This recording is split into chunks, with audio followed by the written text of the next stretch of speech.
Bismillahirrahmanirrahim. Assalamualaikum warahmatullahi wabarakatuh.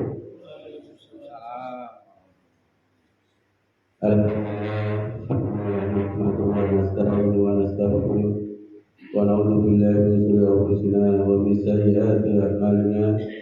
Man yahdihillahu fala mudilla lahu wa man yudlil fala hadiya lahu. Asyhadu an la ilaha illallah wa asyhadu anna Muhammadan abduhu wa rasuluh.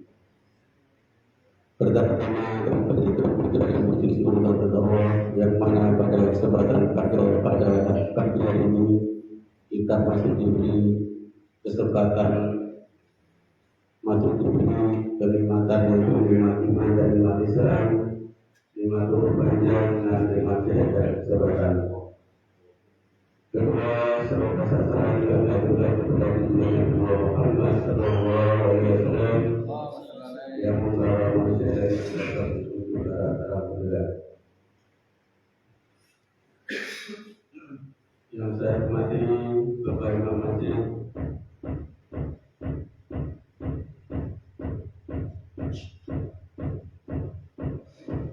nanti mati sendiri ya. Biar sebentar lagi mati ya. yang saya hormati Bapak Amir dan jajarannya, dan saya hormati Bapak Ustaz Andri Suwanto yang akan berikan tausiah pada pelajar ini dengan tema menyikapi tahun baru Masehi. Dan selanjutnya Bapak dan Ibu yang terhormat tadi kepada pagi hari ini.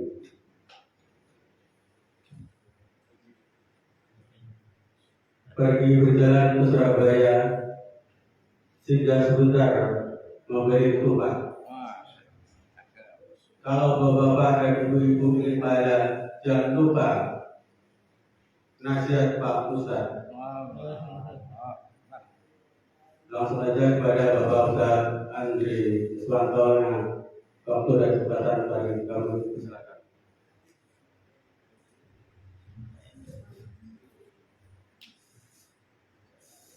Bismillahirrahmanirrahim. Assalamualaikum warahmatullahi wabarakatuh.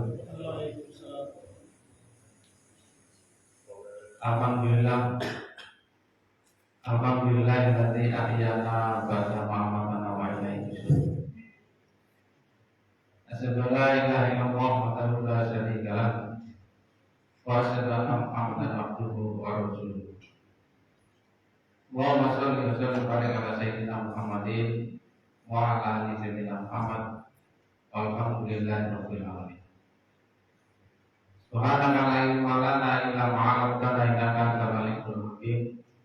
Rabbi shrah li sadri wa yassir li amri wa hlul 'uqdatam min lisani yafqahu qawli. Wa baraka bil Qur'an amma ba'd. Yang saya hormati Bapak Imam Masjid Al-Muhajirin Anak Burung, yang saya hormati Bapak Ketua Takmir beserta jajarannya, yang saya hormati Bapak Ketua Pengadilan Agama yang sempat hadir pada kesempatan kali ini, yang saya hormati dan saya muliakan Bapak, Ibu-ibu, semua hadirin yang hadir pada kajian akad pagi kali ini. Semoga kita semuanya selalu diberkahi, dirahmati, dilindungi, mendapatkan taufik, hidayah, inayah, dan ridho dari Allah Subhanahu wa Ta'ala. Jadi dirahmati Allah Subhanahu wa Ta'ala, ini mohon maaf jangan bosan biasa ini, karena Kamis juga di sini, kajian ulama sini, terus kemudian Jumat juga khotib sini, Sabtu di Kanjong sama Baitur Rahman, dan saat ini pagi sini. Maksud saya jangan bosan ini Pak. Allah. Mudah-mudahan Allah Subhanahu wa Ta'ala ampuni segala dosa-dosa saya dan keluarga. Bapak Ibu yang dirahmati Allah Subhanahu wa Ta'ala, waktu berlalu begitu cepatnya. Kemarin sepertinya akad pagi minggu kemarin masih teringat kita. Sekarang sudah akad kembali. Saya masih ingat pertama kali menginjakkan kaki untuk periode kedua di Waingapu ini bulan Juni 2022. Nah, terasa sekarang sudah bulan Desember 2023, itu sudah 1,5 tahun. Waktu berlalu begitu cepat. Memang hal itu sudah digambarkan oleh Rasulullah SAW dalam sebuah hadis. Itu Rasulullah SAW menggambarkan la taqumu sa'ah, tidak akan terjadi hari kiamat hatta yaqulul zamani maka sa'ah. Tidak akan terjadi hari kiamat sehingga waktu itu berjalan begitu cepat. Maka sanata kasahan, seakan-akan setahun itu menjadi seperti 1 bulan. Kemudian wasahari kalau semua 1 bulan terasa seperti seminggu. Bahkan Jumu'ati kal yaumi, kemudian 1 minggu seperti 1 hari. Bahkan al yaumu kasa'ah, kemudian 1 hari seperti 1 jam saja.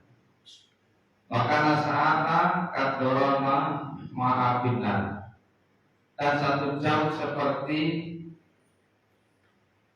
sekejap mata saja.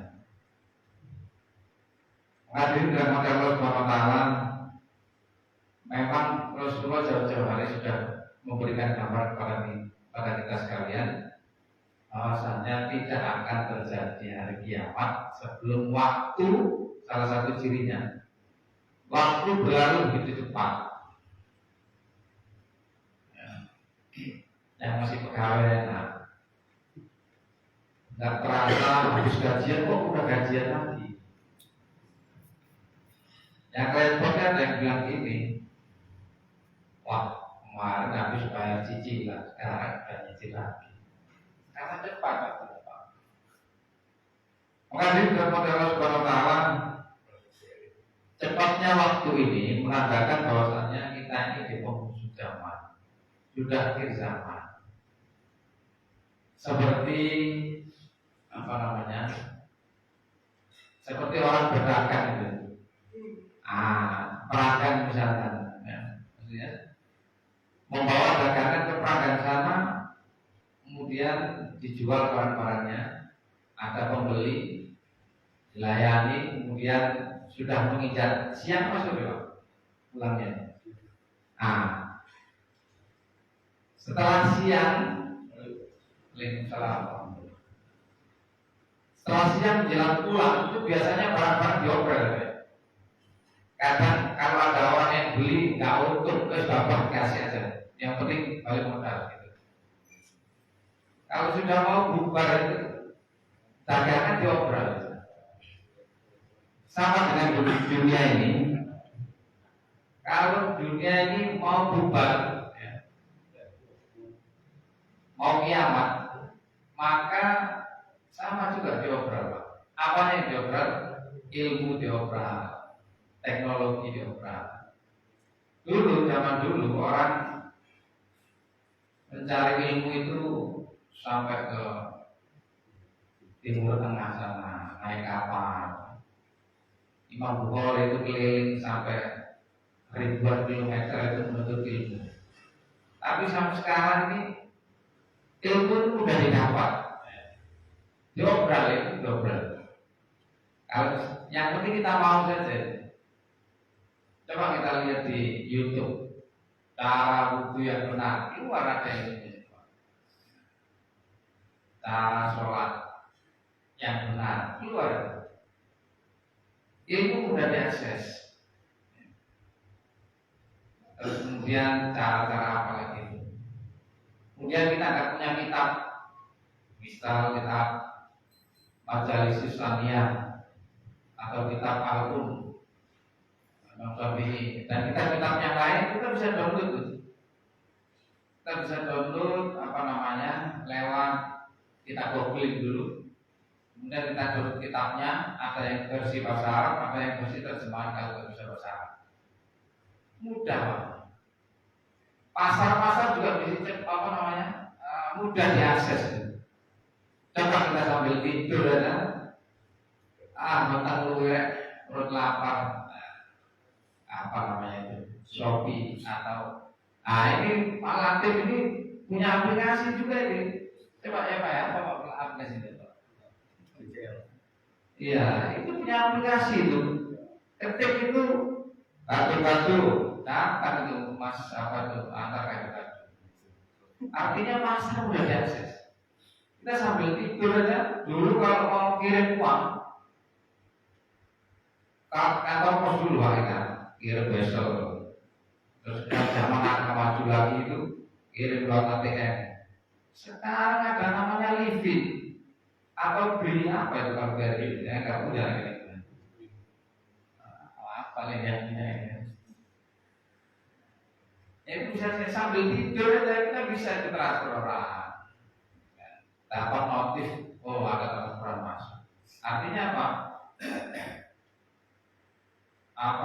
Pasar kalau mau bubar itu diobrak, begitu pula dengan dunia. Dunia ini kalau mau bubar juga semuanya bakal diobrak. Pahala banyak. Kalau misalkan ada kebaikan juga, misalkan kita dapat kiriman WA dari teman-teman, kita share sebanyak-banyaknya. Orang yang mendapatkan share dari kita, mengamalkan ilmunya, mengamalkan apa yang kita share, kita juga dapat pahala. Satu orang diteruskan ke 100 grup, 100 grup itu dapat ada di situ 200 orang. Sudah berapa? Pahala itu berapa? Akhir dunia. Begitu pula dengan dosa. Dosa juga awas hati-hati ini. Ada dosa jariah juga. Orang kita dikirimi orang kabar-kabar yang terkenal itu. Kemudian gambar video-video yang mengadu domba kita share, kita juga mendapatkan dosa share pahala diobrol, dosa juga diobrol. Maka dirahmati Allah Subhanahu wa taala, pada zaman seperti ini tidak ada yang bisa menyelamatkan kita itu kecuali kita ini meningkatkan takwa kita masing-masing. Untuk itulah gunanya tiap Jumat ini kan kita selalu diingatkan takwa kepada Allah Subhanahu wa taala dengan sebenar-benarnya takwa. Memang tidak mudah, tapi juga tidak mustahil untuk bisa kita lakukan. Kalau ada kemauan, mari sampaikan, pasti ada 1000 jalan. Kalau tidak ada kemauan, pasti ada 1000 alasan. Tergantung kita sekarang pilih yang mana, pilih pahala banyak atau dosa yang banyak. Hadir dalam Allah Subhanahu wa taala, sekilas preambula pembukaan. Selamat dan salam akan kita aturkan kepada Baginda Rasulullah SAW, panutan kita bersama, musuh kita bersama, saudara kita bersama, yang kita harapkan nanti semuanya yang hadir di sini maupun keluarga kita, baik keluarga yang ada di sini maupun keluarga yang ada dimanapun berada, ada teman kita, teman-teman kita semuanya nanti pada hari akhir mendapatkan syafaat dari Baginda Rasulullah Sallallahu Alaihi Wasallam. Tadi sudah mengatakan sesuai dengan tema bahwasanya besok itu sudah memasuki tahun baru Masehi 2024. Kita ini sebenarnya di sini dalam rangka untuk berdiskusi, bermusyawarah atau saling sharing lah. Kira-kira apa yang bagus untuk dibuat di tahun yang akan datang. Dan kita tidak melupakan tahun-tahun yang sudah berlalu, tapi bagaimana mengisi tahun-tahun yang akan datang itu dengan kebaikan. Yang pertama, asal usul tahun Masehi. Jadi tahun baru Masehi ini adalah termasuk kalender Masehi ini termasuk kalender Samsiah, di mana menurut pemahaman orang-orang yang memakai kalender itu bahwasanya bumi mengelilingi matahari. Oleh sebab itu, durasi waktu yang dibutuhkan dalam satu tahunnya adalah 365 hari. Kemudian tahun ini kalender Masehi ini dulu penggagasnya adalah Kaisar Romawi, Kaisar Julius Caesar itu. Terus kemudian beda dengan kalender Hijriah. Kalau kalender Hijriah ini menganut sistem Memariah, perhitungan bulan, di mana bulan mengelilingi bumi. Sehingga ada perbedaan waktu di situ. Kalau kalender Samsiah atau kalender Masehi ini 365 hari. Kalau kalender Hijriah yang memakai penanggalan bulan itu 354 hari. Beda sekitar 11 hari ya. Terus kemudian di sisi lain, kalender Hijriah ini dimulai dari hijrahnya Rasulullah SAW.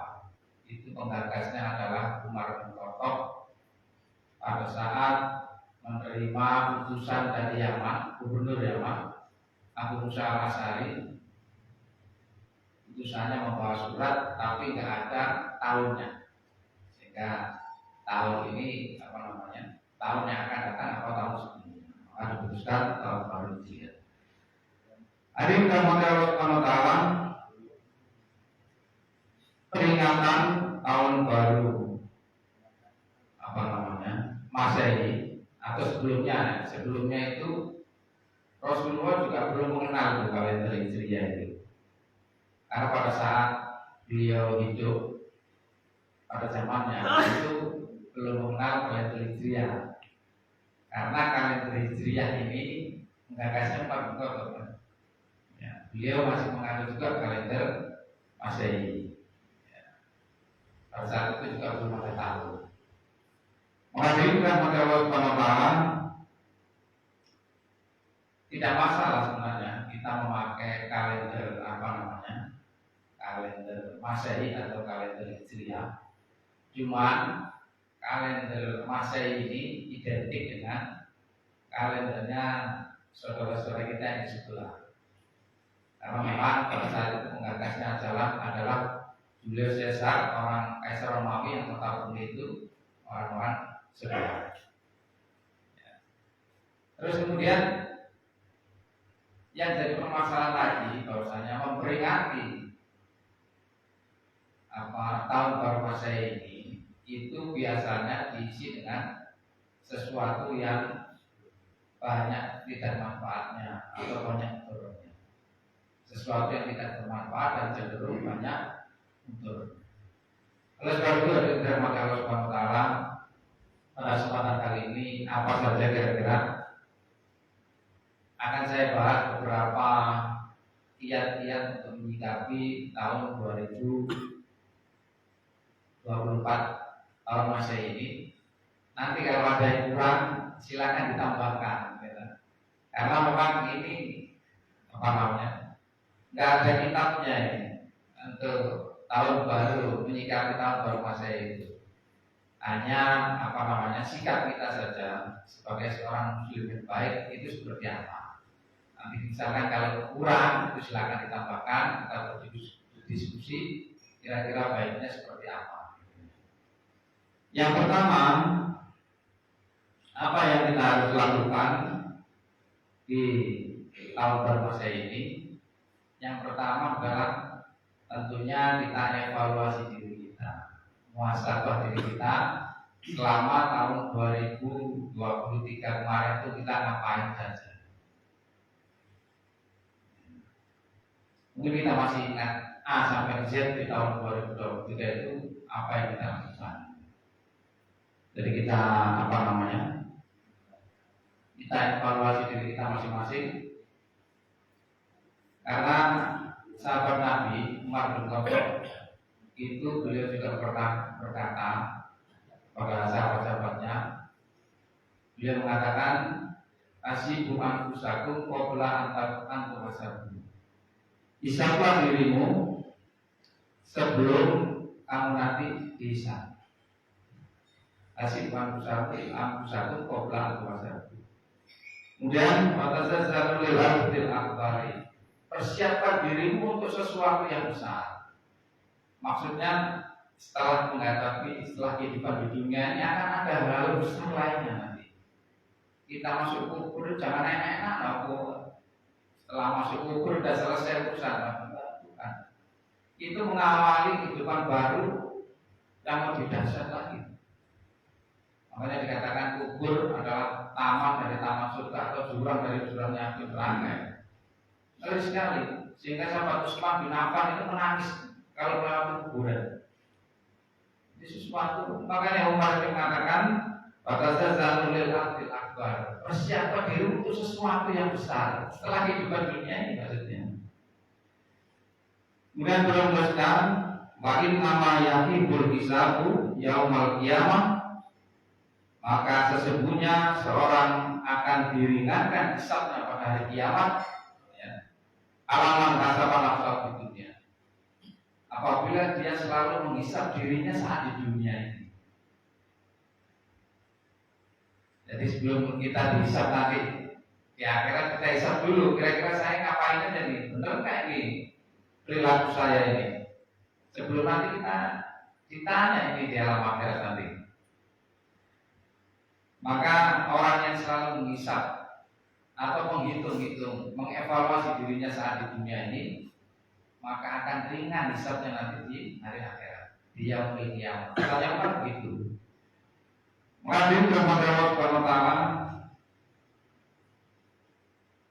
Kemudian setelah kita evaluasi, jika hasilnya itu banyak keburukan, ya tentunya kalau bisa sih sebenarnya memang bikin rapor harian sebenarnya. Hari ini saya dosa apa saja, saya melakukan amalan apa saja. Maksudnya dosa kita catat harian itu, nanti malam bisa kita istighfari. Saya pernah melakukan dosa ini. Terus kalau kemudian amalan-amalan pada hari itu kita catat, kita juga bisa berevaluasi juga. Oh, hari ini saya bisa melakukan amalan ini. Kira-kira kalau saya mau meningkatkan amal itu seperti apa? Jadi keburukan dicatat, kebaikan juga dicatat. Untuk apa? Untuk bahan evaluasi. Orang ini dalam Allah Subhanahu wa taala barangkali di tahun 2023 sebagai contoh, bakti kita kepada orang tua masih kurang barangkali. Contohnya saya ini ya, selalu saya tinggal terus nih. Bapak ibu di Surabaya sana. Tapi alhamdulillah saudara saya masih lengkap. Jadi masih sering ikram di sana. Saya aja nih kanan kiri. Tapi alhamdulillah setiap waktu sering kita berkomunikasi. Menanyakan kabar. Terutama minta ridho kepada orang tua. Minta doa, minta ridho kepada orang tua. Karena memang Rasulullah mengatakan ridho wawu fi ridho walidain wasukillah wasukil. Ridhonya Allah tergantung ridho orang tua dan murkanya Allah tergantung murkanya Allah. Jadi bagi yang belum maksimal baktinya sama orang tua, apalagi kalau orang tuanya masih hidup ini kan, manfaatkan. Ladang amal ya, ladang amal untuk pintu-pintu masuk di surganya. Hadirin rahmat Allah Subhanahu wa taala. Terus kemudian Barangkali juga evaluasi kita terhadap keluarga kita bagaimana. Barangkali di tahun-tahun sebelumnya hubungan kita dengan keluarga, dengan anak, dengan istri itu kurang harmonis, segera diperbaiki. Karena memang keluarga kita itu tanggung jawab kita. Uang usahaku wali guna. Kita jaga dari api. Kalau yang selama ini kita mungkin masih melihat-lihat, sering melihat yang bukan makhluk kita, bukan pasangan kita, mulai mulai diganti dengan menundukkan pandangan. Kenapa? Karena kalau kita sering melihat yang bukan makhluk kita, maka pasangan kita menjadi kurang menarik nantinya. Sehingga akan timbul percekcokan di situ, timbul kurang keharmonisan. Maka di dalam Allah Subhanahu wa taala ada satu kisah, yang kisah ini sudah pernah saya sampaikan juga, bahwasanya ada seseorang yang mengaku bahwasanya istrinya itu sekarang menjadi istri yang paling jelek di kampungnya. Kemudian setelah beberapa saat, kemudian orang ini konsultasi sama ulama di kampungnya. Ulama itu mengatakan, coba tunjukkan pandanganmu itu. Suruh menentukan pandangan. Dia mengatakan sebelum itu pada ulamanya itu bahwasanya dulu sebelum menikah, istri saya ini paling cantik di kampung, itu paling cantik. Setelah menikah, kok banyak yang cantik sama dengan istri saya. Setelah punya anak, kok istri saya itu ada yang lebih cantik daripada istri saya.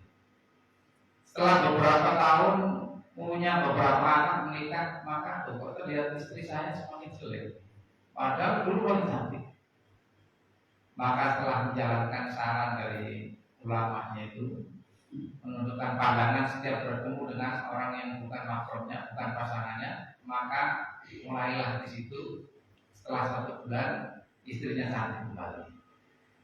Jadi bukan istrinya memang yang jelek, tapi pandangannya itu selalu mengikuti sifat fujurnya itu, sifat keburukan, sehingga dia terprosok ke dalam perbuatan paksa terutama perbuatan paksa yang selalu mengarahkan untuk berbuat paksa atau nafsunya itu tidak terkontrol. Maka dari rahmat Allah Subhanahu wa taala, makanya Rasulullah SAW mengingatkan pada kita sekalian, ya maksarul sabab, manis atau amin kumulba, fal yatawajjad fa'inna al-aqad lil basar wa'asar lil faros. Wahai sekalian pemuda, ya maksarul sabab, manis atau amin kumulba, jika kalian sudah mampu, fal yatawajjad menikah. Fa'inna al-aqad lil basar itu bisa menjaga pandangan, wa'asar lil faros dan memelihara kemampuan. Seharusnya kita ini semakin menikah juga semakin ada keharmonisan. Tapi kita lihat dengan rumah tangga kita ini di tahun 2023, kalau sudah baik ya syukur alhamdulillah. Tapi kalau memang perlu ditingkatkan kualitasnya melalui menjaga pandangan ini, ya silakan ditingkatkan. Karena dari pandangan itu banyak timbul percekcokan, banyak timbul perkelahian. Orang lari dari suaminya, kemudian suami juga merasa istrinya jelek, akhirnya cari lagi dan lain sebagainya. Padahal susah payah dulu dengan istri yang pertama. Ya bukan dilarang, itu kenapa bukan dilarang, tapi jangan sampai dengan menambahnya kita untuk istri yang lain, tetapi mengorbankan istri yang pertama. Niatnya mau membantu jumlah populasi di dunia ini yang banyak wanitanya, tetapi dapat satu, kehilangan satu, sama saja. Oleh sebab itu, marilah boleh saja, tapi harus dilakukan dengan benar, manfaat dan mudaratnya kita perhatikan dengan seksama. Hadirin dirahmati Allah Subhanahu wa taala. Kemudian jika banyak kebaikannya, evaluasi kita adalah selalu kita syukuri agar kebaikan-kebaikan yang kita lakukan itu nantinya bisa bertambah. Artinya ibadah-ibadah yang dilakukan itu bisa menjadi banyak, lebih giat, lebih baik. Imam Ibnu Katsir rahimahullah alaih beliau menyampaikan bahwasanya lain syakartum ala nikmatihi la azidanakum ala taatihi.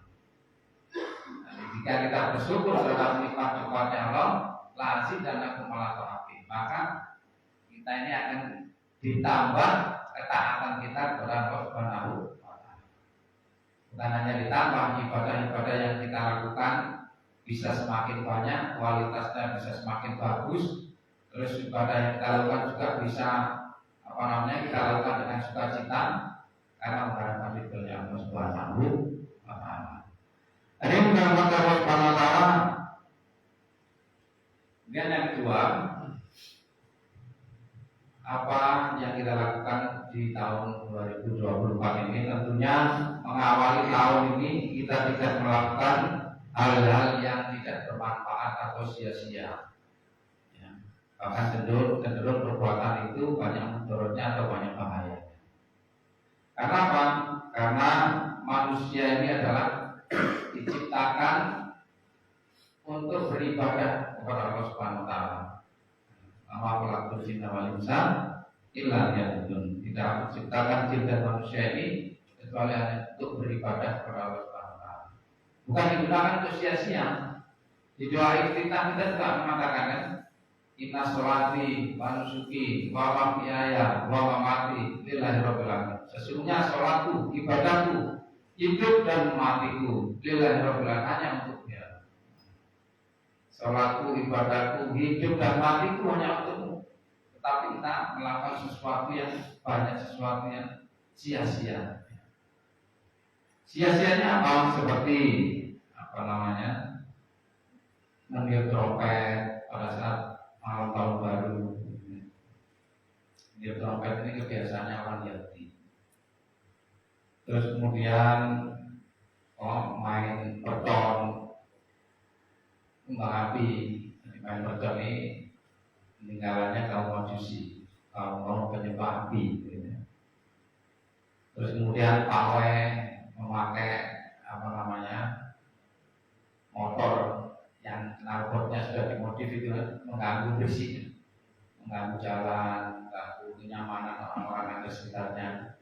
Nah, oleh sebab itu hal-hal yang tidak bermanfaat ini, yang identik dengan perayaan tahun baru Masehi, itu tolong dihindari.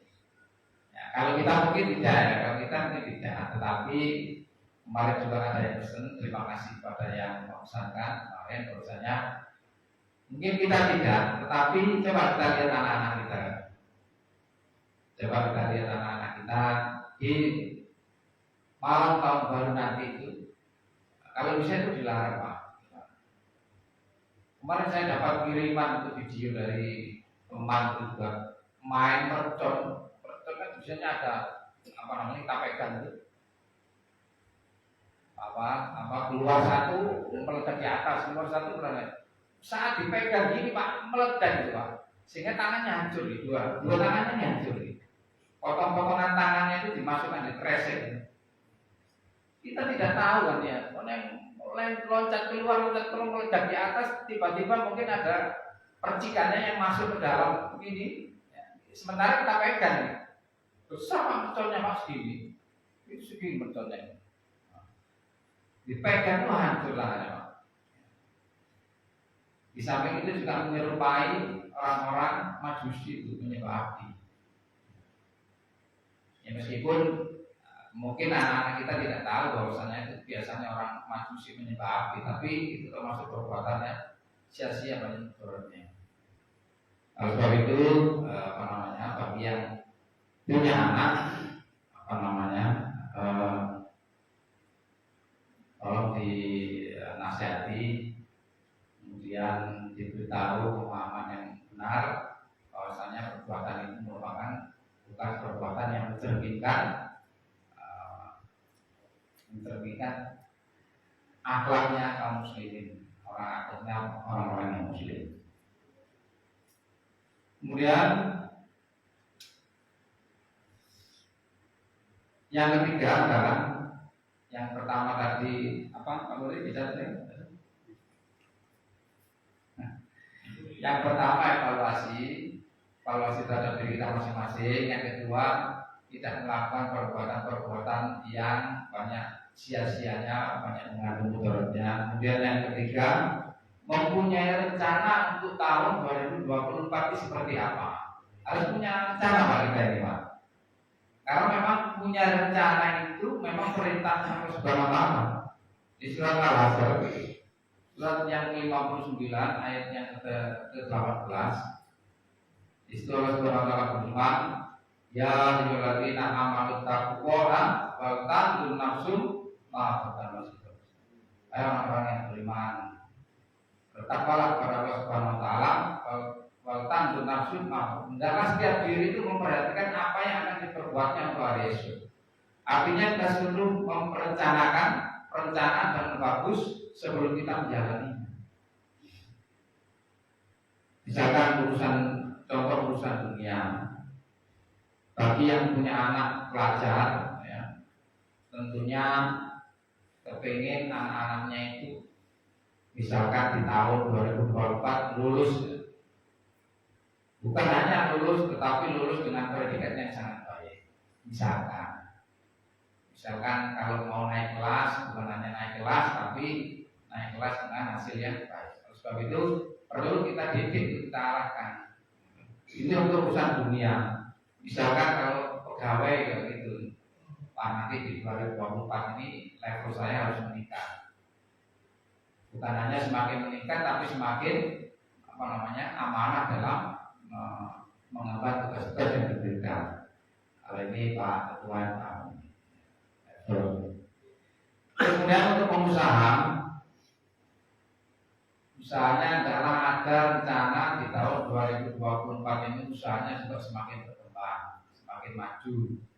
Bukan hanya semakin berkembang dan semakin maju, tapi semakin memberikan manfaat yang baik untuk orang-orang di sekitarnya. Di tempat saya bekerja itu visinya di samping to be the world class provider curricular employment solution, itu visinya. Tetapi visinya itu ya, misinya ini yang keren.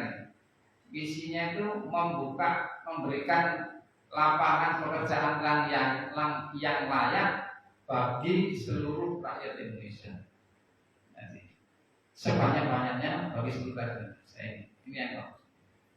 Jadi kalau kita mengusaha, usahakan bagaimana usaha itu kita berkembang, maju, kemudian lebih bermanfaat bagi orang-orang di sekitarnya. Terus kalau misalkan urusan akhirat, kita juga harus punya rencana. Bagaimana harus punya rencana, Pak. Dunia punya rencana, akhirat punya rencana. Misalkan ini, di tahun 2024 itu saya harus hafal juz ke-30 ya, semuanya. Mulai surat An-Nafal sampai surat An-Nas ini saya harus hafal. Harus ada memang seperti itu Pak. Ini memotivasi diri kita. Bagaimana supaya diri kita semakin lama semakin berkembang, semakin lama nanti semakin baik. Terus kemudian contoh yang lain, bahwasanya bagaimana kalau dulu belum pernah membaca Al-Quran atau membaca Al-Quran jarang-jarang, Al-Qurannya cenderung ditaruh, dipajang di atas di atas lemari saja. Ada juga yang dijadikan cuma sebagai mahar saja. Saya terima nikahnya bulan binti bulan dengan mas kawin, sekolah perangkatan sholat beserta Al-Quran bayar tunai. Tapi tidak pernah dibaca taruh lemari. Kita punya rencana untuk akhirat ini, mungkin membaca Al-Quran khatam 2 kali setahun. Terus kemudian ya, banyak contohnya, misalkan istiqomah sholat duha, terus kemudian istiqomah sholat tahajud. Diusahakan sholat berjamaah tepat waktu di masjid. Ya, ini Pak tahu sini. Amal yang paling disenangi Allah Subhanahu Wa Taala ini adalah sholat. Ya. Sholat yang bagaimana? Yang dilakukan dengan tepat waktu berjamaah di masjid. Ya, kita usahakan lah ya, kita usahakan. Jadi berapa Allah Subhanahu Wa Taala tentunya dari dari plan-plan atau rencana yang kita buat itu. Kalau di tempat saya itu ada namanya PDCA, Pak. Ya, tidak apa-apa kan sharing-sharing sedikit tentang kerjaan, tapi ada nyambung juga. Di tempat saya itu ada namanya PDCA. Di setiap proses pekerjaan itu ada PDCA. Gimana PDCA-nya jalan kan? Gitu. PDCA itu plan, do, check, action. Direncanakan, kemudian dikerjakan, kemudian dicek, dievaluasi. Kalau ada yang perlu di-improve, kemudian action, di-action kembali. Direncanakan, dikerjakan, dievaluasi. Kalau ada improvementnya dilaksanakan kembali. Itu aja terus muter.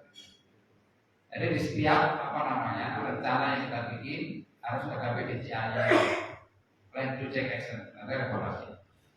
Terus kemudian memperbanyak ikhtiar yang sudah kita buat. Kita pengen apa, pengen usaha berkembang, pengen apa. Ya tentunya kita juga melakukan ikhtiar terhadap apa yang kita inginkan. Karena Allah Subhanahu wa taala berfirman, "Innallaha la yughayyiru ma biqaumin hatta yughayyiru ma bi anfusihim." Allah tidak akan mengubah nasib suatu kaum sebelum kaum itu merubah dirinya sendiri. Ada juga di surat An-Najm, surat yang ke-53 ayat yang ke-39 itu, "Laisa lil insan illa ma syaa." Tidaklah seseorang manusia itu mendapatkan illa ma syaa, kecuali yang dia usahakan. Jadi usaha maksimal, ikhtiar maksimal, tapi tawakal hanya kepada Allah Subhanahu wa taala. Kalau kita ini yakin dengan ikhtiar kita syirik. Tapi kalau kita ini tidak mau melakukan suatu ikhtiar, berarti kita ini melakukan suatu haram, hukumnya haram. Karena kita tidak mau berikhtiar. Sedangkan ikhtiar ini wajib. Tapi jangan yakin dengan ikhtiar mendatangkan rezeki. Kalau yakin ikhtiar kita mendatangkan rezeki, maka hukumnya syirik. Allah mendatangkan rezeki. Allah boleh, Allah malik, Allah rezeki. Itu bayatnya fakta sendiri. Biasanya Allah boleh, Allah malik, Allah rezeki. Jadi dalam Allah Subhanahu wa taala, kemudian yang terakhir ini memperbanyak doa. Karena memang doa itu silahul mukminin, senjatanya orang-orang yang beriman. Kita ini pengen apa misalkan ya? Bagi yang belum punya anak, mungkin bisa diamalkan doa Nabi Zakaria atau doanya Nabi Ibrahim. Tidak usah lihat sudah punya anak semua ini. Mungkin bisa ditularkan kepada orang-orang yang masih belum punya anak. Di doanya Nabi Zakaria itu beliau mengatakan, "Hunalika Zakaria inna darabahu." Suratnya apa saya lupa ini, enggak saya tulis. Hunalika Zakaria inna darabahu. Ketika Zakaria itu berdoa pada Tuhannya, Rabbi habli dzurriyyatan thayyibah. Ya Allah, karuniakanlah kepada saya ini dzurriyyatan thayyibah, anak yang baik, innaka sami'ud du'a. Sesungguhnya Engkau Maha pendengar doa. Kalau doanya Nabi Ibrahim, Rabbi habli minasolihin. Ya Allah, karuniakanlah kepada saya anak yang soleh. Kalau ada yang sakit terus silakan diamalkan doanya Nabi Ayub alaihissalam di surat Al-Anbiya, surat yang ke-21 ayat yang ke-83 situ dikatakan, "Wa ayyuba inna darabahu ani masanya dulu wa anta amrohim." Ketika Ayub berdoa kepada Tuhannya, ani masanya dulu wa anta, sesungguhnya saya ditimpa suatu penyakit, wa anta amrohim, sekarang zat yang maha penyayang dari yang maha penyayang. Kemudian kalau masih ada yang terlilit masalah nggak selesai-selesai, mungkin terlilit utang, terlilit masalah yang pelik, Itu silakan diamalkan, barangkali ada yang mau nyatet ini. Di doanya Nabi Yunus, la ilaha illa anta subhanaka inni kuntu minadz dzalimin. Itu bisa. Kemudian doanya Nabi Musa saat dikejar-kejar oleh Fir'aun. Itu hadis dari Abdullah bin Mas'ud. Itu Allah Subhanahu wa taala Rasulullah SAW mengajarkan Allahumma lakal hamdu wa ilaika mustaqam wa antal musta'an la haula wala quwwata illa billah. Allahumma lakal hamdu, ya Allah bagimu segala puji, wa ilaika mustaqam, engkau lah zat yang tempat berkeluh kesah, wa antal musta'an, dan engkau lah sesungguhnya engkau yang maha menolong. La haula wala quwwata illa billah. Kemudian kalau ada doanya Rasulullah itu beliau tidak minta doa, cuma zikir saja.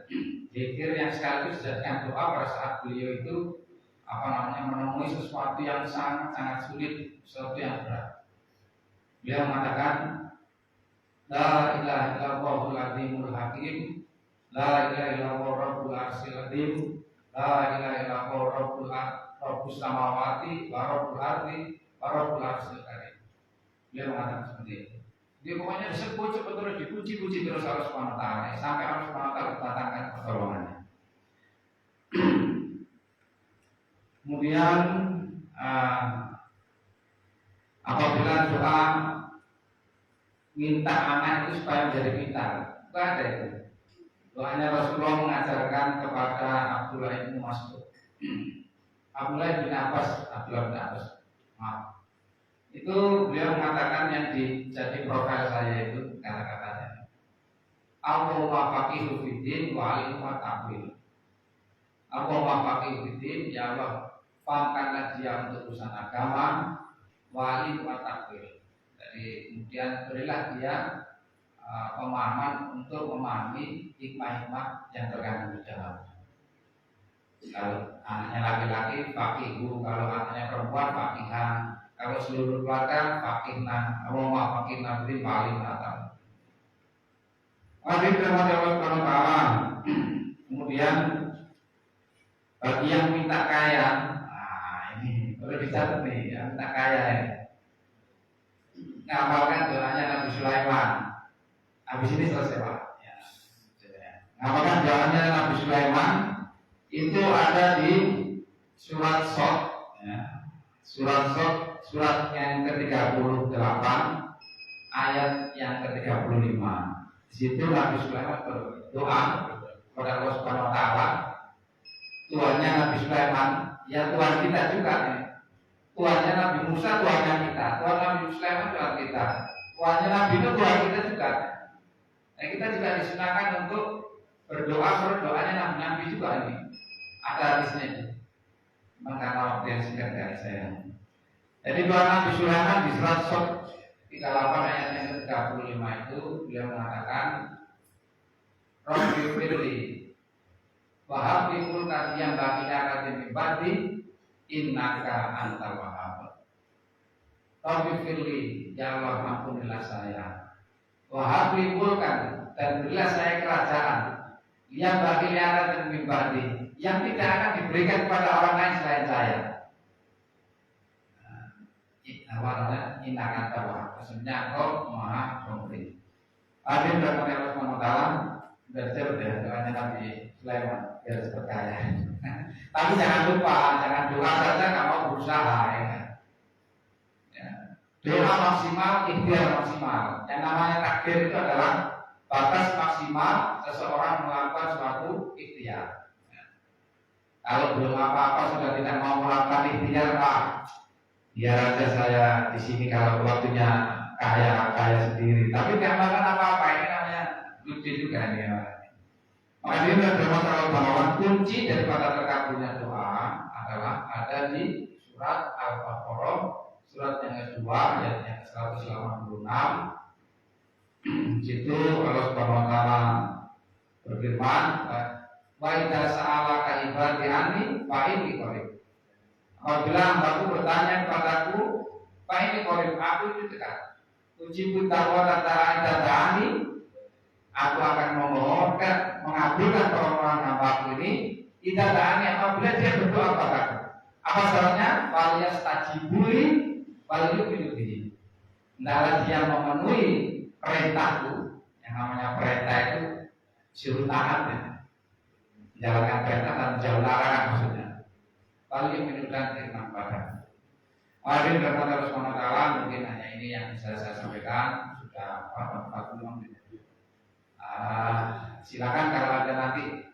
Ini dari saya sih ya Pak, kiat-kiat menyikapi tahun baru 2024. Barangkali ada yang perlu ditambahkan dari sama sekalian untuk kebaikan kita bersama, monggo dipersilakan. Assalamualaikum warahmatullahi wabarakatuh. Terima kasih apa yang telah disampaikan tadi tentang menyikapi tahun baru masih. Mungkin dari jamaah ada yang ingin dipertanyakan, dipersilakan. Maaf tidak ada dompetnya habis ini.